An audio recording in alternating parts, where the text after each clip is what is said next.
Hi friends, வணக்கம். Welcome to ஊர் சமையல். இன்றைக்கி என்ன வீடியோ பார்க்க போகிறீங்கன்னு பார்த்தீங்கன்னா, இன்றைக்கி வந்து நான் லஞ்சு தான் சமைக்க போகிறேன். லஞ்சுக்கு என்ன சமைக்க போகிறேன்னா, கருவாட்டு குழம்பும் சைடாக வந்து பப்பாளிக்காய் பொரியல் தான் செய்ய போகிறேன். நான் வந்து இந்த கருவாட்டு குழம்பு பார்த்தீங்கன்னா கிராமத்து ஸ்டைலில் வைக்க போகிறேன். கத்திரிக்காய், முருங்கைக்காய், மாங்காய், அப்புறம் அந்த மொச்சையெல்லாம் போட்டு வைப்பாங்களே அந்த ஸ்டைல் தான் வைக்க போகிறேன். டேஸ்ட்டு பார்த்தீங்கன்னா ரொம்ப சூப்பராக இருக்கும். அதுவும் இல்லாமல் ரொம்ப ஈஸியாகவும் செஞ்சிடலாம். வாங்க நம்ம வீடியோக்குள்ளே போகலாம். நான் வந்து இன்றைக்கி கருவாட்டு குழம்புல காயெல்லாம் போட்டு வைக்க போகிறேன். மாங்காய், முருங்கைக்காய், அப்புறம் இந்த கத்திரிக்காய், அப்புறம் அந்த மொச்சப்பயிறு இருக்கும்ல அதுவும் போட்டு வைக்க போகிறேன். இந்த மாதிரிலாம் காயெல்லாம் போட்டு வச்சோன்னா நம்ம கருவாட்டு குழம்பு ரொம்ப சூப்பர் டேஸ்ட்டில் இருக்கும். அதுக்கு வந்து காயெல்லாம் கழுவி க்ளீன் பண்ணி வச்சுருக்கேன். அடுத்ததான் வந்து நான் வந்து பொரியலுக்கு வந்து பப்பாளி காய் எடுத்திருக்கேன்.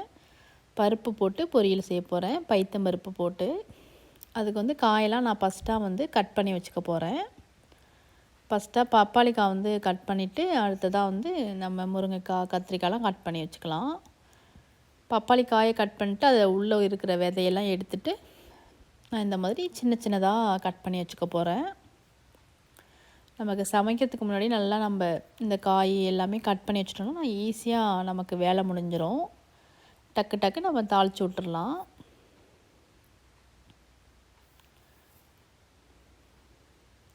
பப்பாளி காயெல்லாம் பார்த்திங்கன்னா ரொம்பவே ஹெல்த்தியானது. அடுத்தா வந்து நான் பப்பாளி காயெல்லாம் கட் பண்ணிவிட்டேன். அடுத்தா வந்து முருங்கைக்காய், கத்திரிக்காயெலாம் கட் பண்ணி வச்சுக்க போகிறேன். கட் பண்ணிவிட்டு நம்ம தண்ணியில் போட்டு வச்சிட்டோன்னா அது அந்த கத்திரிக்காய் வந்து கருத்து போகாமல் இருக்கும்.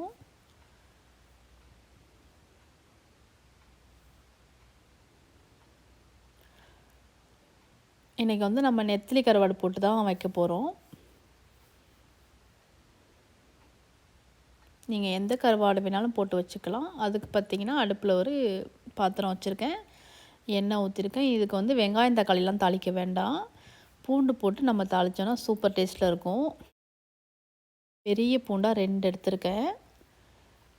அதை வந்து தோல் உரித்து வச்சுருந்தேன். அதை நம்ம போட்டு நல்லா பொன்னிற ஆகிற வரைக்கும் வதக்கிக்கலாம். அடுத்தா வந்து கருவேப்பிலையும் போட்டிருக்கேன், நல்ல வாசனையாக இருக்கும்.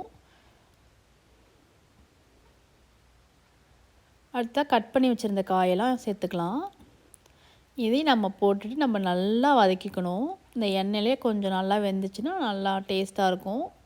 கத்திரிக்காயும் கரைஞ்சி போகாமல் இருக்கும் இந்த மாதிரி வதக்கி போடும்போது. நம்ம இந்த மாதிரி நல்லா கலர் மாதிரி வர அளவுக்கு வதக்கிட்டு இப்போமா கொஞ்சமாக வந்து மஞ்சத்தூள் போட்டுக்கலாம். மஞ்சத்தூள் ஒரு 3 ஸ்பூன் போல் குழம்புத்தூளும் போட்டிருக்கேன். இது நம்ம கொஞ்சம் நேரம் போல் வதக்கி விட்டுக்கலாம், நல்லா கொஞ்சம் நேரம் போல். அடுத்தா ஒரு லெமன் சைஸ் புளி கரைச்சி வச்சுருந்தேன், அதையும் நம்ம ஊற்றிடலாம். உங்களுக்கு எந்த அளவுக்கு புளிப்பு வேணுமோ அந்த அளவுக்கு நம்ம நல்லா கரைச்சி வச்சுட்டு ஊற்றிக்கலாம். அடுத்தா வந்து நான் மொச்சப்பயிரையும் வேக வச்சுருந்தேன், அதையும் அப்படியே தண்ணியோடையே ஊற்றிட்டேன். நான் வந்து ஊற வச்சு வேக வச்சுருக்கேன், ஒரு 2 விசிலுக்கு வேக வச்சுருந்தேன். இப்போ நம்ம உப்பு போட்டு கொதிக்க வச்சுக்கலாம். பொரியல் செய்கிறதுக்கு பார்த்திங்கன்னா எண்ணெய் ஊற்றிருக்கேன், கடுகு, ஜீரகம், கருவேப்பிலை, வெங்காயம், பச்சை மிளகாய் எல்லாமே போட்டு நம்ம நல்லா வதக்கிக்கலாம்.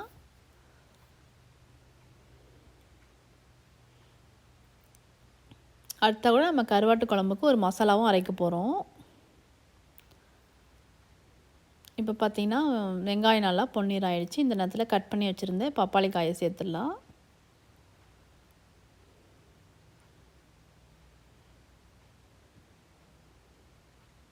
அடுத்ததான் வந்து ஒரு 1/4 கப்பு போல் பைத்தம் பருப்பு ஊற வச்சு கழுவி வச்சுருந்தேன்.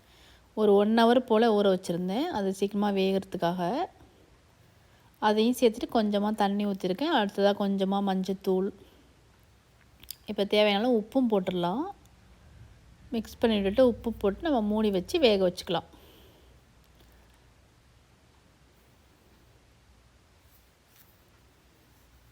இப்போ உப்பு போட்டாச்சு, நம்ம மூடி வச்சிடலாம். அடுத்ததாக கருவாட்டு குழம்புக்கு ஒரு மசாலா அரைக்கிறதுக்கு கொஞ்சமாக தேங்காய், ஒரு 2 ஸ்பூன் போல் மிளகு, கொஞ்சமாக கருவேப்பிலை போட்டு நம்ம நல்லா நைஸாக அரைச்சிக்கலாம். இப்போ பார்த்திங்கன்னா நல்லா வந்து குழம்பு கொதிச்சிருச்சு. இந்த நேரத்தில் நான் வந்து மாங்காய் கட் பண்ணி வச்சுருந்தேன், அதையும் போட்டு கொஞ்சம் நேரம் போல் வேக வச்சுக்க போகிறேன். அடுத்ததாக வந்து நம்ம அரைச்சி வச்சுருந்த மசாலாவையும் போட்டு மிக்ஸ் பண்ணி விட்டு நம்ம வேக வச்சுக்கலாம்.